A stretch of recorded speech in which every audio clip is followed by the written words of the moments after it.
अस्सलामुअलैकुम वरहमतुल्लाहि वबरकातुहू।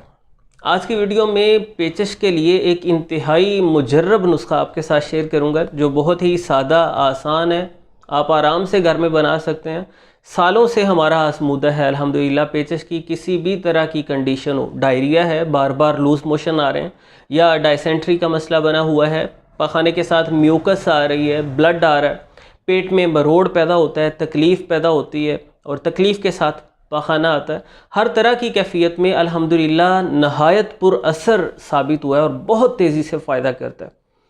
पेचश किसी भी नौइयत का हो, ये प्रॉब्लम बुनियादी तौर पे आंतों का होता है, यानी वो बैक्टीरियल इन्फेक्शन की वजह से है, ग़िज़ाई बेअतदाली की वजह से है, फूड पॉइजनिंग हो गई है, किसी भी तरह से इन्फ्लेमेशन हुई है, तो बुनियादी तौर पे आंतें मुतासिर होती हैं, आंतों की हरकत स्टेबल नहीं रहती, सेंसिटिविटी उनकी बढ़ जाती है, बार बार इंसान को वाशरूम जाना पड़ता है।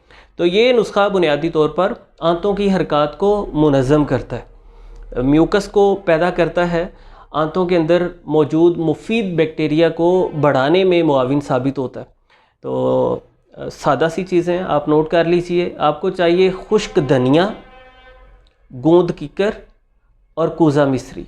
ये तीनों चीज़ें 20-20 ग्राम लेकर आपने पीस कर पाउडर बना लेना है और इन्हें पीसने के बाद इसमें 20 ग्राम इसबगोल का छिलका मिला देना है। आपका नुस्खा तैयार है। 4 चीज़ें हैं, किसी भी पंसार स्टोर से मुनासिब कीमत पर बआसानी मिल जाएंगी। आपका नुस्खा तैयार हो गया।